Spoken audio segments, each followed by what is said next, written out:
The short interest in AMC is still rising, guys. This makes no sense, and I'm completely mind blown. But we're going to go over the data that you guys need to know from Vortex, as well as the technical analysis, the stock O tracker data, the dark pool data, and try to put into perspective when this is most likely to happen as far as the short squeeze and the gamma squeeze, because we do know we need the short squeeze and a gamma squeeze to go to multi-$1,000 price points. So without any further ado, let's get into this video. The only thing that I ask is that you hit that like button for me and show the video some love. Now, with that being said, let's first off take a look at the technical analysis, and obviously we are still in this bullish pennant coming towards the top end range. The bottom end range currently sits at about $49 per share. So if we were to break under that from the downside, we would no longer be in this bullish pennant. But if we break about $60 to the upside, that is where we would break out above this bullish pennant and be a clear sign to not only algorithmic trading programs to start buying the stock, but also traders like you and me to start buying the stock. So this is something I'm paying a close attention to, as well as keep in mind we are on the 4-hour candlesticks, and the 50-day moving average is currently at $57.26. So if we can break that, we're pretty much almost there. If we can break that to the upside, as well as break out of this bullish pennant, that is definitely seen as a positive factor nonetheless. Now, I do want to point out the MACD is still bullish even after the day we did see today. We went bullish towards the end of the day of trading yesterday. So that was June 28th. Went bullish on the MACD, which is also a good sign for traders. We only fell 2.89% today, up 0.41% in after hours. So nothing I'm concerned about whatsoever. Apes are still holding on to their positions, and we are really in this until the squeeze. And you could see this just because the fact we're not dropping even, 5-10% on most days. It's usually about 1 to 3%, but you're for sure not seeing these 15-20% drops we have seen in a lot of other momentum stocks that have went through short squeezes. So that is definitely on a positive factor, and we are overall in a very bullish uptrend. As far as the 200-day moving average, it's currently at $34.65. So I don't think by any way, shape, or form we're going back down to those levels unless we got some really bad news about, say, the Delta variant or something that's going on underlying to AMC business. That would definitely have a negative impact, but I don't see anything like that that could possibly happen, at least on the short and mid-term horizons. Now, that is basically all you guys need to know for the technical analysis to really watch that $60 breakout level to the upside. I don't think we're going to have significant drops to the downside,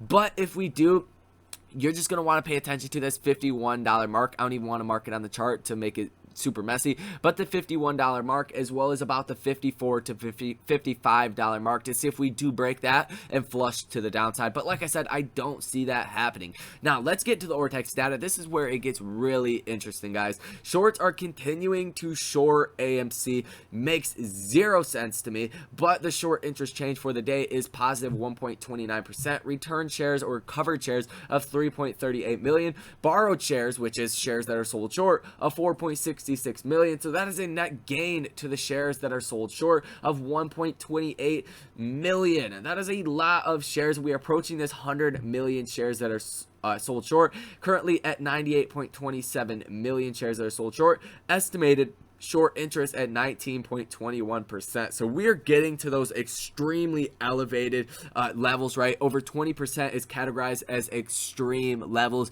and you're really prone to a short squeeze. To get a short squeeze overall, you only need about 10% of the total float being sold short to see a short squeeze go up 20, 30, even 40%, depending how much FOMO buying does come in at that point, as well as option traders that do jump into positions, causing more delta hedging to actually happen. But once you get to 20%, it's really hard to tell how high you could potentially go. And the fact that AMC is such a high profile stock, you're going to see a lot of FOMO buying. Some people are waiting for the squeeze to start just to try to get in and out. I know a couple people like that are just waiting for that. So you're going to see a lot of FOMO buying coming in. You're going to see about 100 million shares, if this did start to happen now, that would have to be covered or bought back, which is going to add a lot of buying power, like I said, with the FOMO buying and the shorts that do have to cover, as as well as the gamma activity and the overall option chain activity, leading to a lot of delta hedging that is going on for a lot of hedge funds and institutions to try to stay delta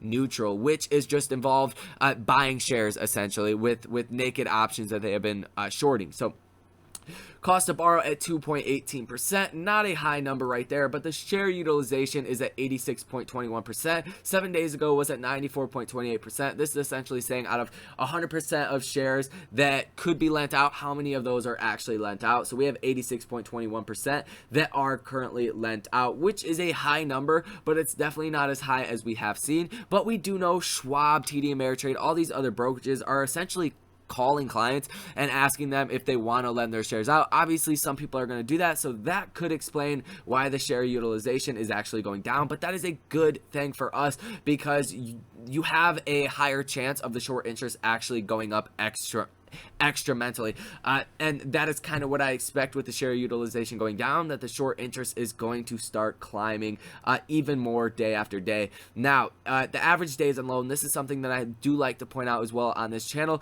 It is actually went up about a day and a half, so nothing too significant, but we were dropping for a long time, which does mean one of two things, or even a mix of both of these.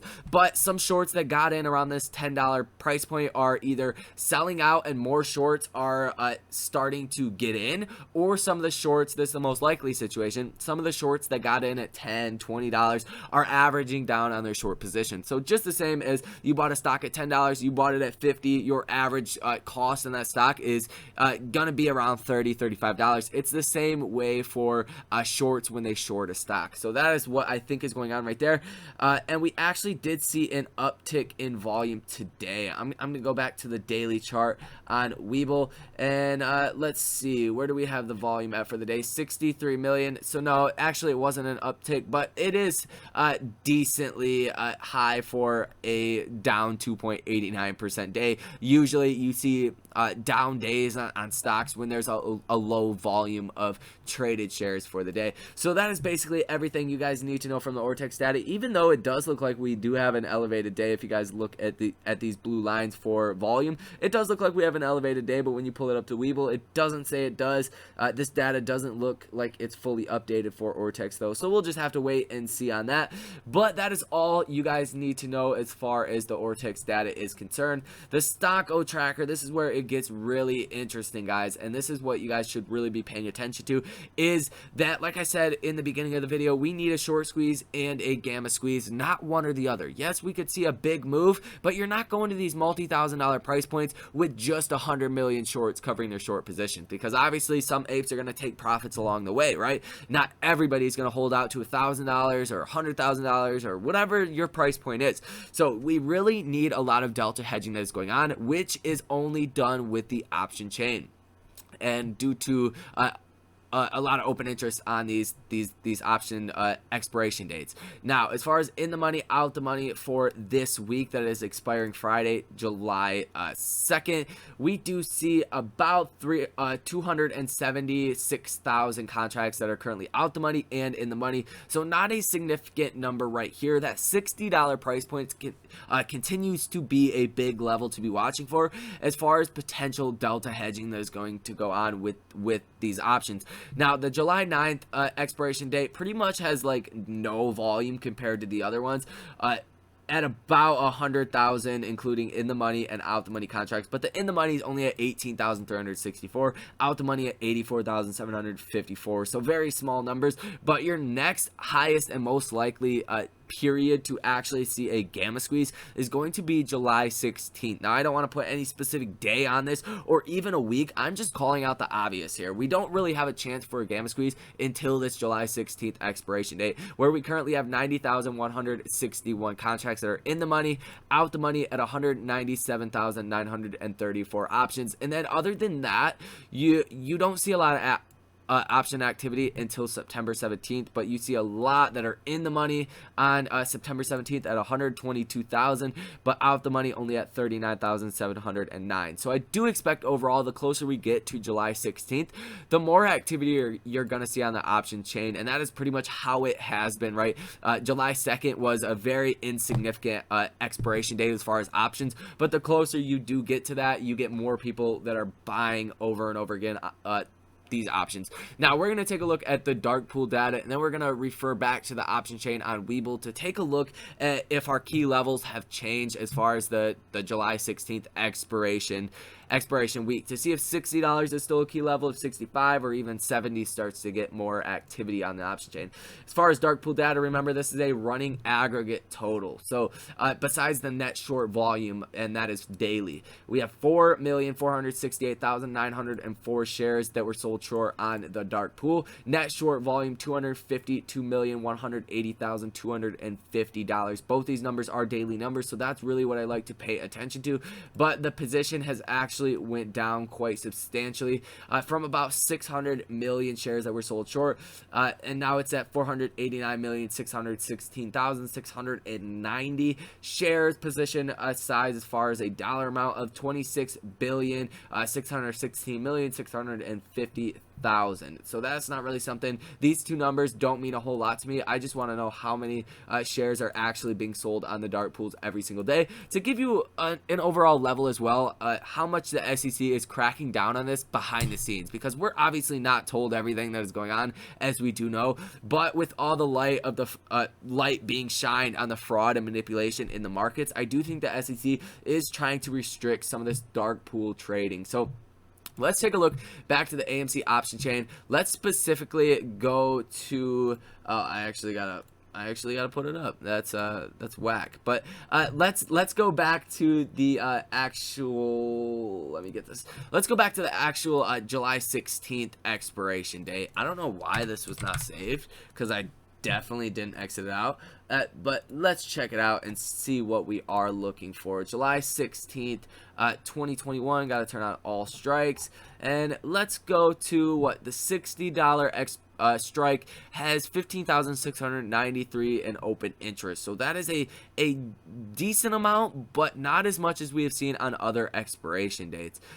So that's not really a good thing. $65 strike has about 4,500. That's obviously insignificant as well. And then in between the 60 and 65, you have less than 1,000 on every given strike. So not really a chance of a gamma squeeze, if you do say so myself. The $60 strike will be important, but it's not going to be enough to really send us flying.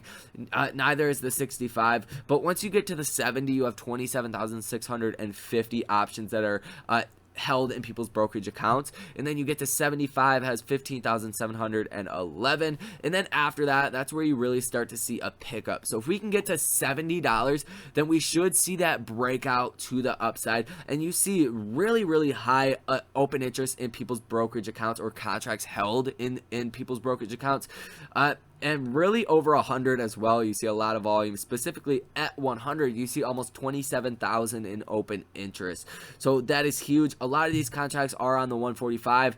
I don't know if it'll get to there. If we do see this gamma squeeze and we see the short squeeze actually happen, then we definitely will get to 145, because I expect our final price, once this is all said and done, to be much higher than 145.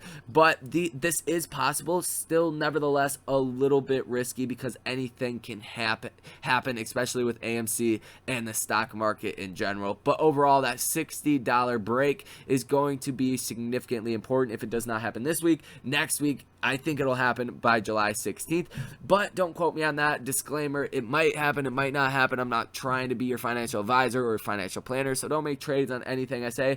But if we really do break out past the 70, that's where you're going to see a lot of shorts that are getting forced recalled, margin called, and ultimately gonna have to cover their short positions. So that is what I expect, some real steam to the upside as far as $70. Up until then, it's not too significant. Like I said, the $60 strike does have a lot of open interest, but nothing too crazy. So that is going to wrap up this video. That is everything you guys need to know as far as the data is concerned with AMC stock. Before you guys head out, check out the links down below in the description. I have 3 links down there. One of them is get up to $70 in your choice of free stock using the link for public. No deposit necessary, no need to even link a bank account, and they do not route your order flows to companies like Citadel. The only other brokerages that do not do this are Fidelity, Merrill Lynch, and then obviously Public. So if you guys are not signed up with that, they give out some awesome free stocks. It's literally free money. If you did it right now, you'd have your stock in about 3 minutes time. As well as check out the link down below for Webull. Deposit $100, get 4 free stocks, each of them potentially worth up to $2,400 a piece, guys. That is free money. They also give out incredible stocks. I've been getting free shares of Starbucks as well as free shares of Coca-Cola, so you guys might as well do that if you're not signed up already. And the reason I have that link down below, yes, they do route your order flows to companies like Citadel as well as Robinhood, but they do use a couple other clearing firms as well. It's not just Citadel, like Robinhood is mostly Citadel. Essentially, you can turn off a option or a thing for Webull to actually lend your shares out to other brokerages without you knowing about it, or hedge funds, people like Citadel, which is never a good thing. Also, I do have a link down below for the buy and sell alerts. If you guys want to be notified in real time every time a trade is bought or sold in stocks, options, or crypto, we have been killing it over there, hitting pretty much 100% or more winning trades every single week with a very high success rate. So check that out. It pays for itself. But that's going to do it all for this video. Until next time, I will see you guys later. Take care.